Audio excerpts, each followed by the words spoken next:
दाऊद इब्राहिम का जो है एक बहुत बड़ा हिटमैन था। मेरे को मोबाइल पे मैसेज आया, तू जब तक इसको बचा सकता है बचा ले, हम वहीं आके मारेंगे और तेरे सामने मारेंगे और तेरे को भी देख लेंगे। अफजल गुरु जब उसको फांसी लगाई जानी थी जिस दिन, उसने कहा कि मैं जब फांसी के फंदे पे जाऊंगा, क्या मैं आपकी शक्ल को देख सकता हूँ?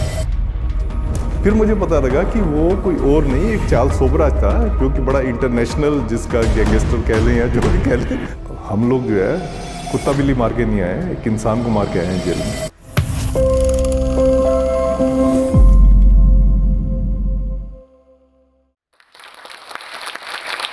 एक ऐसी जगह जहाँ पे एंटर करते ही आपको लगता है कि टाइम रुक गया। यहाँ हर चेहरा जो है एक कहानी छुपाता है, कुछ डर की, कुछ पछतावे की और कुछ उम्मीद की।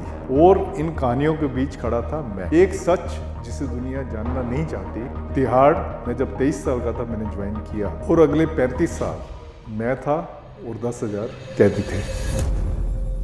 मेरा नाम सुनील कुमार गुप्ता है। शायद आप मुझे जानते होंगे, मेरी लाइफ के ऊपर जो है एक सीरीज बनी थी ब्लैक वारंट। तो मुझे खुशी है आज मैं आपके सामने हूँ। मैं आपको अपने बारे में बताना चाहूँगा।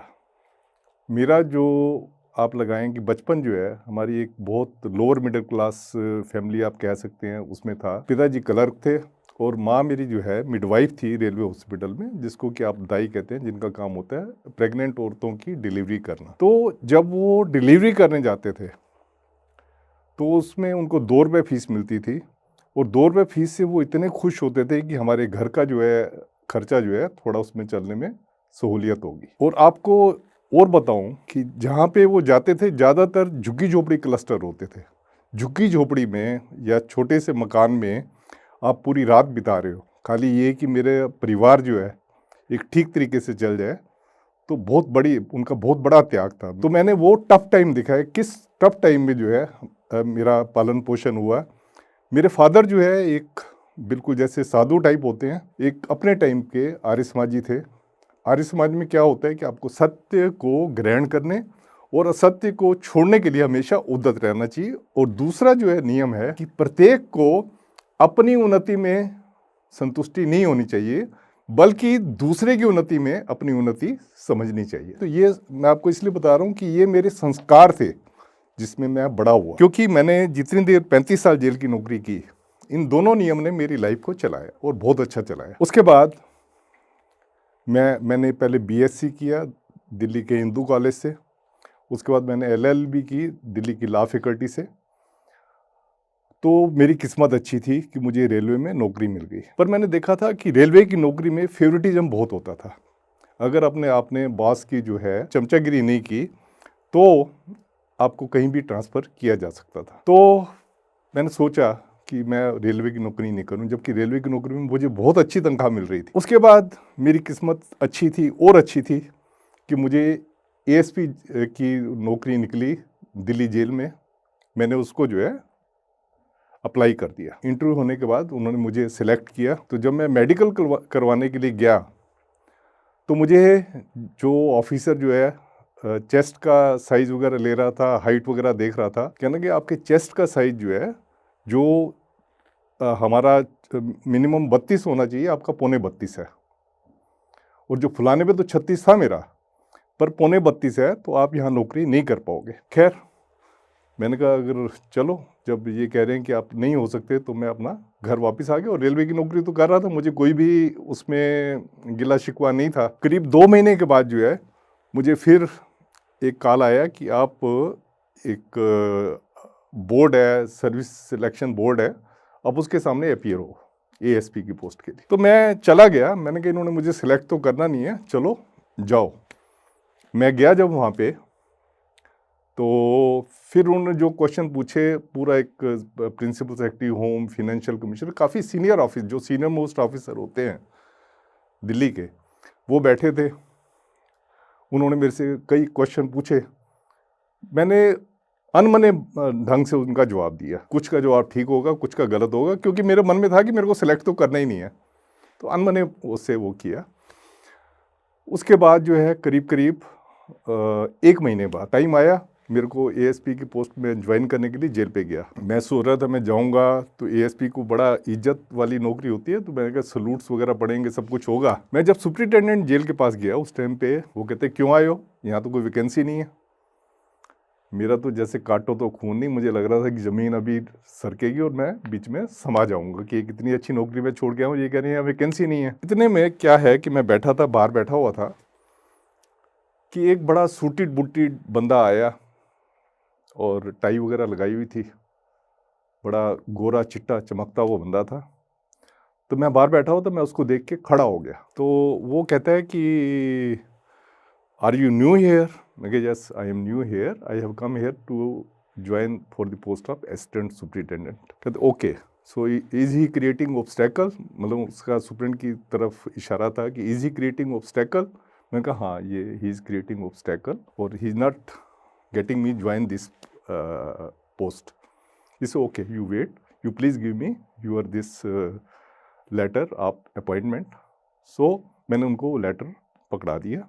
मैंने ये सोचा था कि ये बहुत बड़ा ऑफिसर होगा जेल का। वो अंदर गया, अंदर करके करीब आधे घंटे बाद जो है वो निकला और उसने कहा कि ये सुनील जी कंग्रेचुलेशन, आप जो है अब इस एएसपी की पोस्ट के ऊपर आपको ड्यूटी पे ले लिया है सरकार ने। तो ठीक है, मैंने कहा ये तो फरिश्ता कोई है मेरे लिए आया। तो आई वॉज वेरी हैप्पी, बहुत हैप्पी, मतलब सातवें आसमान में जैसे पहुँचे हुए होते हैं, तो मैं सातवें आसमान में पहुँचा हुआ था। तो मैंने फिर जब अगले दिन मैं गया अपने साथियों से बात की तो उन्होंने कहा ऐसे करते, फिर हमें वो जेल दिखाने के लिए अंदर ले गए। मुझे हैरानी इस बात की थी कि जैसा जेल मैं बॉलीवुड की पिक्चरों में देखता था कि जिसमें कैदी हैं, लंबी लंबी कद वाले हैं, लंबी लंबी मूँछों वाले हैं, पत्थर तोड़ रहे हैं, तो वहाँ मैंने देखा मेरे को ऐसा कोई कैदी नज़र ही नहीं आ रहा। और सब जो बंदे कैदी नज़र आ रहे थे, जो खतरनाक भी जिनको कहते हैं, वो भी बिल्कुल हमारे आपके जैसे जो है लग रहे थे। तो मैं सोचा कि शायद अभी मैं रियल जेल में नहीं पहुँचा, शायद रियल जेल और कहीं आगे होगी। इतने में फिर वही जो जिस बंदे ने, सूटिड बुटिड बंदा था, वो मेरे पास आया वहीं चक्कर के ऊपर।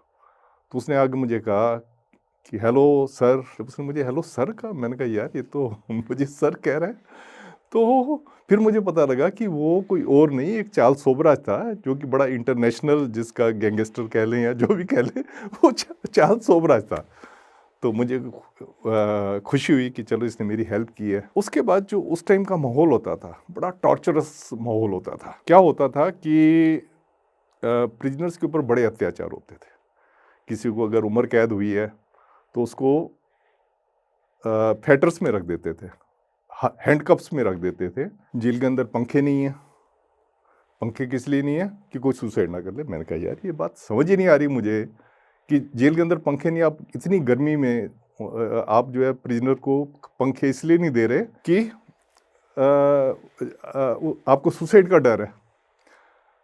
तो मैंने तभी से बोलना शुरू किया कि, और पंखे वगैरह तो जब मैंने ज्वाइन किया 1 साल में वो लगवा दिए थे। उन दिनों में ये माहौल होता था कि अगर आप जेल में विजिट करने जा रहे हैं तो अगर प्रिजनर जो है बात करेगा आपसे तो मुंह नीचे करके बात करेगा। अगर उसने आपके साथ आंख मिला ली तो दे दबा उस टाइम पे नंबरदार होते थे, अभी भी कई स्टेट्स में नंबरदार हैं, पर मैंने ये वाला नंबरदारी सिस्टम जो है, जो जिसमें कि प्रिजनर जो है पब्लिक सर्वेंट का काम करते हैं, ये सिस्टम जो है मैंने दिल्ली की जेलों से हटवा दिया था, क्योंकि मैनुअल मैंने बनाया था तो इसको हटवा दिया था। तो जब मैंने ये देखा तो फिर मेरे को घर में, जैसे मैंने आपको बताया कि हमारी वैदिक फिलॉसफी पे हमारा सारा घर चलता था। सबसे पहला जो हवन का नियम है वो, उसमें वैदिक फिलॉसफी कहती है कि आप हरेक में आत्मा देखो। तो जैसे ही मेरे साथ जब पहली बार जब मैं गया, वो पिटाई वगैरह लगा रहे थे नंबरदार, तो मुझे खुशी हुई यार, देखो मेरी कितनी इज्जत है कि मेरी वजह से उनको पिटाई लगा रहे हैं, मेरी इज्जत के लिए सब कुछ ये कर रहे हैं।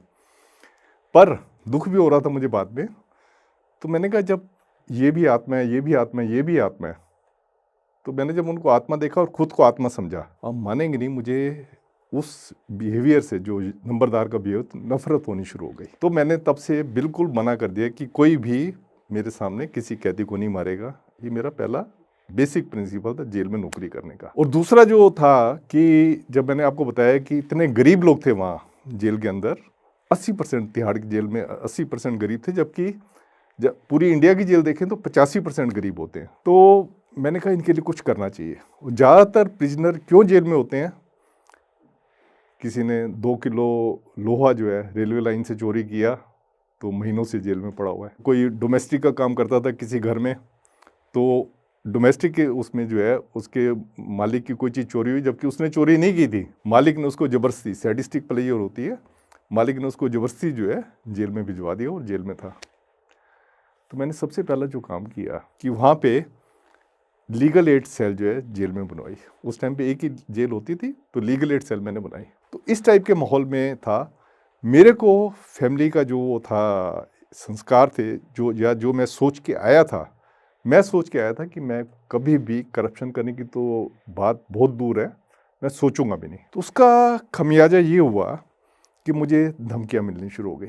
बल्कि एक बार एक कैदी मेरे पास आया तो कहता, सर आपकी ना एक बहन है ना जो आपके साथ रहती है, आपके एक भाई भी हैं जो इधर स्कूल में जाते हैं, और आपके एक भाई हैं जो बॉम्बे में रहते हैं। मैंने कहा भाई तेरे को इतना सारा कैसे पता है? कहता सर हम लोग जो है कुत्ता बिल्ली मार के नहीं आए, एक इंसान को मार के आए हैं जेल में। तो मैं समझ गया कि ये कुछ मेरे को कन्वे करना चाहता है कि अगर उनकी गलत बातें क्या होती थी कि सर हमें सेल में रख दो, उसके लिए कोई भी पैसे देने के लिए तैयार होते थे। या उनकी गलत बातें ये होती थी कि आप हमें खाना घर से लाने दो। या उनकी गलत बातें ये होती थी कि हमारा जब भी कोई मिलने आए आप हमारी मुलाकात करवा दो। जब मैं वो वाली बात नहीं मानता था तो मुझे इस तरीके से धमकी मिलनी शुरू हुई। एक तो आपको इंस्टेंस में बताता हूँ कि मेरे को मोबाइल पे मैसेज आया जिसमें लिखा था कि तू जब तक इसको बचा सकता है बचा ले, हम वहीं आके मारेंगे और तेरे सामने मारेंगे और तेरे को भी देख लेंगे। तो मैंने अपनी बेटी को कहा, मैंने कहा बेटे बताएगी ये मैसेज किसका आया हुआ है? तो उसने बताया कि पापा ये तो कोई हाजी छोटा शकील है, दाऊद इब्राहिम का जो है एक बहुत बड़ा हिटमैन था। तो अल्टीमेटली कुछ भी नहीं हुआ। अब देखें हर एक कैदी में कमियां भी होती हैं और उसके पॉजिटिव पॉइंट भी होते हैं। जो जेलर है उसका मुख्य काम होता है कि जो उसके पॉजिटिव पॉइंट है उन पॉजिटिव पॉइंट्स को जो है एक्सप्लॉइट करे, और जो उसके नेगेटिव पॉइंट है कोशिश करे कि धीरे धीरे उसकी नेगेटिविटी जो है कम हो जाए। इसको सुधारवादी कदम कहते हैं। अब मैंने आपको जैसे पहले बताया है कि मेरी किताब का नाम था ब्लैक वारंट। उस किताब का नाम ब्लैक वारंट क्यों रखा, इसके पीछे भी एक कहानी है। ब्लैक वारंट इसलिए रखा कि मैंने अपने कैरियर में 81 से 2016 तक 8 फांसी देखी थी। सबसे पहली मैंने फांसी देखी रंगा बिल्ला की देखी। दूसरे नंबर पे मैंने जो फांसी देखी वो मोहम्मद मकबूल भट्ट को, जो कि कश्मीरी सेपरेटिस्ट थे। जबकि रंगा बिल्ला उस टाइम पे जो कहते हैं पहला निर्भया जो कांड हुआ था, संजय और गीता चोपड़ा को जो मारा था, पहला निर्भया कांड वो था। पब्लिक में बड़ा रोष था, एक आर्मी ऑफिसर के बच्चे को जो है मारा है। तीसरी जो फांसी मैंने देखी वो देखी करतार सिंह एंड उजागर सिंह की। इसके बाद जो फांसी मैंने अगली देखी वो देखी इंदिरा गांधी के किलर की, सतवंत सिंह और केहर सिंह की, उनकी फांसी देखी। और लास्ट जो फांसी देखी मैंने अफजल गुरु की देखी। जनरली मैंने देखा है जब भी किसी को फांसी लगती है आदमी बहुत टेंस होता है, बहुत टेंस होता है। इसलिए हमारा कानून ये कहता है कि जब फांसी वाले होते हैं उनको धार्मिक बातें बतानी चाहिए। वो कहते हैं अगर बाहर से आप किसी बिशप को या पंडित को, मौलवी को बुला सकते हैं तो आप उनकी विजिट करें ताकि प्रिजनर जो है शांति से उसको फांसी पे लटकाया जाए। पर इसमें एक अपवाद था, वो था अफजल गुरु का, जो मैंने अपनी किताब में भी लिखा है। अफजल गुरु जब उसको फांसी लगाई जानी थी जिस दिन, उसने कहा कि मैं टेररिस्ट नहीं हूँ, मैं तो हमेशा दूसरों की भलाई के लिए करता आया हूँ। अगर मैं टेररिस्ट होता तो अपने बच्चे को मैं MBBS में पढ़ाई क्यों करवाता? आप किसी टेररिस्ट को नहीं देखोगे उनका बच्चा MBBS कर रहा है। तो मैं टेररिस्ट नहीं हूँ। मैंने कहा ठीक है, जो भी आप कह रहे हो ठीक है। ये मैंने किताब में भी लिखा हुआ। उसके बाद कहा कि सर मैं अपनी लाइफ को एक्सप्लेन करने के लिए मैं एक गाना गाना चाहता हूँ। बड़ी अजीब थी, हर कोई तो इतना टेंशन में होता है और ये जो है गाना गा के सुनाना चाहता है हमें। मतलब मेरी लाइफ में बिल्कुल अलग एक्सपीरियंस था। मैंने कहा ठीक है सुनाओ। तो उन्होंने एक गाना सुनाया, मैं आपको बताऊंगा उसके बोल क्या थे। वो गाना था, एक बहुत पुरानी फिल्म है अपने लिए जिए तो क्या जिए। तो उसने गाना शुरू कर दिया, अपने लिए जिए तो क्या जिए, खुशी ये दिल जमाने के लिए, अपने लिए। तो जब उसने पूरा गाना गाया, जब उसने पूरा गाना गाया तो हम भी उसके साथ गाने लग गए, सुप्रीम जेल और हम सब उसके साथ गाने लग गए। तो उसके बाद जो है उनको लटका दिया। फिर वहीं जेल में ही इनको जो है, इनकी कब्र जो है जेल में बनाई, क्योंकि गवर्नमेंट ने हमें कहा था कि क्योंकि सिक्योरिटी रिस्क प्रिजनर है, इसकी अगर लाश को इनके घर पे दे दिया, इनके बीवी बच्चों को दे दिया तो कोई मेमोरियल बन सकता है, कुछ भी हो सकता है। पहले ही हमने एक मोहम्मद मकबूल भट्ट थे, उनको जेल में दबाया हुआ था, दफनाया हुआ था, तो इनको भी उनके साथ ही जो है दफना दिया। कहते थे कि लोग गुरु चेले की, जो ये उनके चेले थे, तो एक जगह इनका वो हो गया। एक और उसने बात कही जो मैं बता नहीं पाया। उसने मुझे कहा कि सर आपकी आंखों में मुझे बहुत कंपैशन नज़र आ रही है, कि जब फांसी होती है तो मुझे पता है बड़ी दर्द होती है, बहुत दर्द होती है, तो मुझे ना आप दर्द ना होने देना। तो इस दर्द ना हो मुझे, मैं जब फांसी के फंदे पे जाऊंगा, क्या मैं आपकी शक्ल को देख सकता हूँ? तो मैंने कहा मुझे क्या हर्जा हो सकता है कि अगर मेरी शक्ल देख के तेरे को एक कंपैशनिटी फील कर रहा है, तेरे को अच्छा लग रहा है, तो कोई उसमें वो नहीं है। तो ये एक दूसरा मेरे लिए पर्सनल इमोशनल वो था। और फिर उसको मैंने जब कहा कि मैंने कहा देखो तुम्हारे जाने के बाद दंगे भी हो सकते हैं, तो तुम समाज को कुछ कहना चाहोगे? तो उन्होंने चिट्ठी भी लिख के दी, हाँ कि अब मैं जा रहा हूँ, पर इसमें कोई दंगा करने की बात नहीं है, और जो मैं शांति से जा रहा हूँ, मुझे जेल वालों ने बड़ा अच्छा ट्रीट किया। तो इस टाइप का उन्होंने अपनी वाइफ के नाम पे चिट्ठी लिख दी, और मेरे बच्चों का ध्यान रखना। तो फिर मैं भरा हुआ तो था, फिर मैं अपने घर में गया, तो घर में मेरी फैमिली, मेरी बेटी और मेरी वाइफ बैठे थे। तो मेरी आंखों से ना आंसू आए जा रहे। तो उन्होंने कहा क्यों आंसू क्यों आ रहे हैं? मैंने उनको बताया कि ऐसे ऐसे जो है, ये मैंने आज देखा, ये पहला एक ऐसा इंस्टांस था जिसमें कि कोई आदमी जो है हंसते हुए अपनी जान दे रहा है। तो ये चीज़ ने कपल करके फिर मैं जब घर में गया, काफ़ी देर मैंने क्राई किया, मेरी फैमिली ने भी क्राई किया। ये खास मेरी ज़िंदगी में आए थी, तो इसलिए मैंने आपको ये एक्सप्लेन किया। साथियों, मैंने जो आपको बताया, कई प्रिजनर्स के नाम लिए हैं, उनके बारे में बताया। ये नहीं कि मैं उनको ग्लैमराइज करना चाहता हूँ या उनको फेमस करना चाहता हूँ, नहीं, ये मेरा करने का कतई भी इरादा नहीं था। मैं खाली आपको ये बताना चाहता हूँ कि मैं जेल की 35 साल की नौकरी इतना स्मूथली कैसे कर पाया।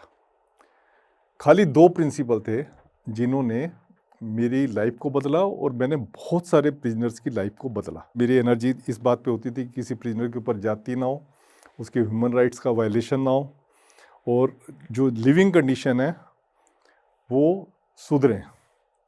दूसरा, मैंने स्पेशल कोर्ट बनाई, जो गरीब लोग होते थे उनकी जो सिक्योरिटी कंडीशन होती थी उसको किया, ओपन जेल जो है बनवाई, सेमी ओपन जेल बनवाई। इन सभी चीज़ों को देखते हुए मुझे सरकार की तरफ से बहुत एप्रिसिएशन मिला।